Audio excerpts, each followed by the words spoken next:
Very very good afternoon class. आज के इस लेक्चर में हमने स्टार्ट करना है with the next chapter that is foreign exchange rate. Last class में हमने बैलेंस ऑफ पेमेंट का जो है चैप्टर कंप्लीट किया था। आपको जो अब वीडियोस मिल रही हैं वो आपको 6 मिल रही है पर डे। मतलब आपका जो संडे है उसको आपको 6 वीडियोस मिलती हैं। एक मिलती है आपको 10 बजे, फिर दूसरी 12 बजे, फिर 2 बजे, 4 बजे एंड 6 बजे। ऐसे से करके जो आपको वीडियोस जो है वो मिल रही है। सॉरी, 10 बजे, 12 बजे, 2 बजे, 4 बजे, 6 बजे और 8 बजे 6 वीडियोस मिल रही है आपको, 6 वीडियोस मिल रही हैं। जिसमें आपको एक दिन में जो है 2 सब्जेक्ट की इसी दिन में आपको एक सब्जेक्ट की 2 2 वीडियोस मिल रही है। और बाकी जो 3 सब्जेक्ट रहेंगे उनकी आपको एक एक वीडियो मिल रही है, right. So foreign exchange rate का चैप्टर शुरू करते हैं। तो ये कहता क्या है बेटा, देखो ये आपका ना मैक्रो इकोनॉमिक्स जो है 12th क्लास के लिए भी है and same for the bachelors degree also, ठीक है ना। बैचलर्स में थोड़े कंसेप्ट और आ जाएंगे, उसकी दिक्कत नहीं है, लेकिन जो हमारा 12th क्लास के अकॉर्डिंग है उसमें आपका जो जो मैं अभी कराऊंगा ना टॉपिक वही आएंगे, ठीक है ना। तो चलिए शुरू करते हैं। तो फॉरेन एक्सचेंज रेट में कहता क्या है? फॉरेन एक्सचेंज रेट में ये कहता है कि फॉरेन एक्सचेंज होता क्या है। ये फॉरेन एक्सचेंज होती है करेंसी दूसरी कंट्री की जो करेंसी होती है उसको हमने क्या कहा, फॉरेन एक्सचेंज का। और फॉरेन एक्सचेंज रेट क्या होता है? उस एक ऐसा रेट जिसपे हम अपनी करेंसी को दूसरी कंट्री की करेंसी के साथ क्या करते हैं, एक्सचेंज करते हैं। तो वही कह रहे हैं फॉरेन एक्सचेंज करता है करेंसी ऑफ अदर कंट्री, जैसे कि यूएस डॉलर, ब्रिटिश पाउंड हो गया, कुवाटी दिनार हो गया। ऐसे ही आपका यूएस डॉलर हो गया, जैसे दिरहम हो गया, राइट। तो दिरहम भी आपका इसमें आ जाता है, ठीक है। तो ये बहुत सारी चीजें आ जाती है, राइट। देन फॉरेन एक्सचेंज एक ऐसा रेट जिसपे हम अपनी वैल्यू, अपनी करेंसी की वैल्यू को क्या करते हैं, चेंज करते हैं with the currency of other country. ठीक है, जैसे कि $1 में कितना होता है, 71 रुपीज। देखो ये तो पुराने नोट्स है ना इसलिए 71 है, वरना अभी तो 80 या 82 ऐसे चल रहा है कोई रेट, राइट। तो ये हो गया, इसको हम एक्सटर्नल वैल्यू ऑफ करेंसी भी कहते हैं। एक्सटर्नल वैल्यू ऑफ करेंसी को कहते हैं क्योंकि हमें पता है कि हमारा जो हमारा यूएस का डॉलर है, $1 वो हमारे 100 रुपए 80 रुपए के बराबर है। तो ये क्या हुआ, एक्सटर्नल वैल्यू है ना कि हमें 100 रुपए में $1 मिल रहा है। एक्सटर्नल वैल्यू तो $1 है इसकी, इतने रुपए की, ठीक है ना। देन वी हैव कि types of foreign exchange rate, की कितने तरह के फॉरेन एक्सचेंज रेट होते हैं उसके बारे में पढ़ते हैं। तो सबसे पहले आता है हमारे पास डिवैल्यूएशन एंड रिवैल्यूएशन। डिवैल्यूएशन क्या होता है कि रिडक्शन हो जाना डोमेस्टिक करेंसी के अंदर बाय द गवर्नमेंट। क्या कहा, डिवैल्यूएशन यानी डिक्रीज, रिडक्शन हो रहा है किसके अंदर, डोमेस्टिक करेंसी के अंदर बाय द गवर्नमेंट। डिवैल्यूएशन कब होता है, जब यहाँ पे एक्सचेंज रेट को क्या कर दिया जाता है, बढ़ा दिया जाता है by the government under the fix exchange rate system. Fix exchange rate system हम पढ़ेंगे, अभी रुक जाओ, नेक्स्ट क्लास के अंदर हम वही स्टडी करने वाले हैं। तो अभी सिर्फ सिंपल सी भाषा में समझो, डिवैल्यूएशन यानी कि डोमेस्टिक करेंसी के अंदर क्या हो जाए, रिडक्शन हो जाए। डोमेस्टिक यानी कि हमारी कंट्री की, और इंटरनेशनल यानी बाहर की, ठीक है ना। और जबकि रिवैल्यूएशन क्या होता है, जिसमें इंक्रीज हो जाता है डोमेस्टिक कंट्री के अंदर बाय दी गवर्नमेंट, ठीक है। इनमें डिफरेंस क्या है उसको देखिए, मतलब पता चलेगा डेप्रिसिएशन क्या होता है। एक मिनट, डेप्रिसिएशन एंड डिवैल्यूएशन आ गया ये तो, ओके।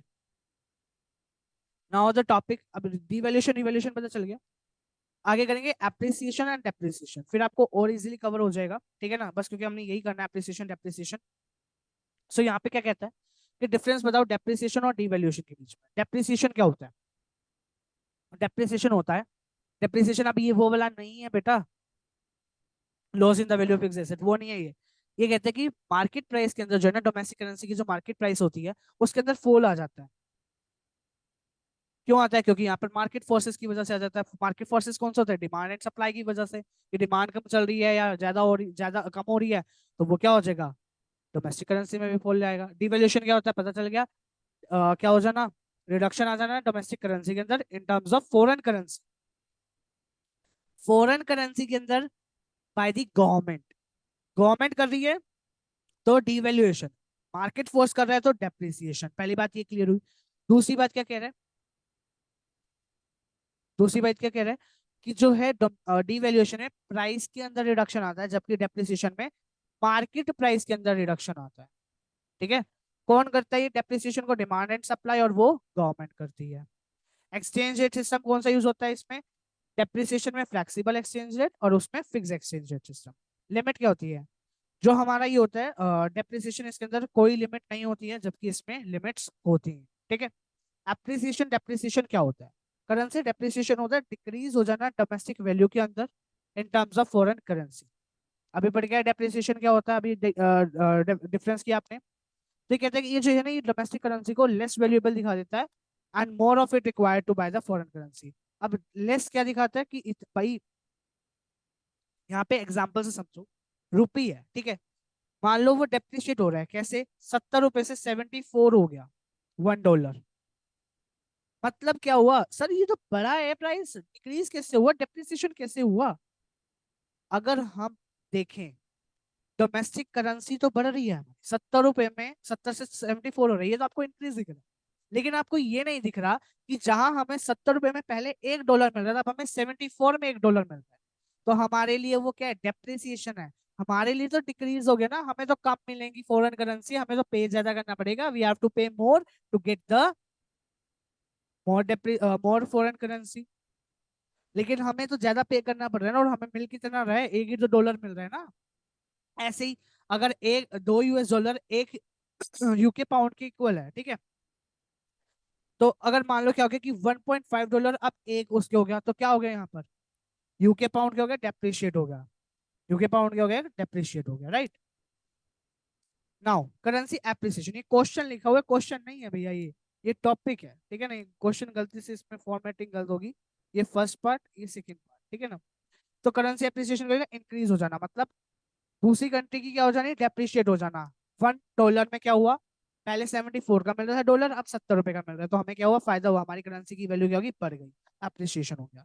तो डिफरेंस क्या है कि एप्रिसिएशन क्या होती है, सिचुएशन होती है जहां पर फॉल हो जाता है एक्सचेंज रेट के अंदर, और डेप्रिसिएशन में एक्सचेंज रेट के अंदर बढ़ जाता है।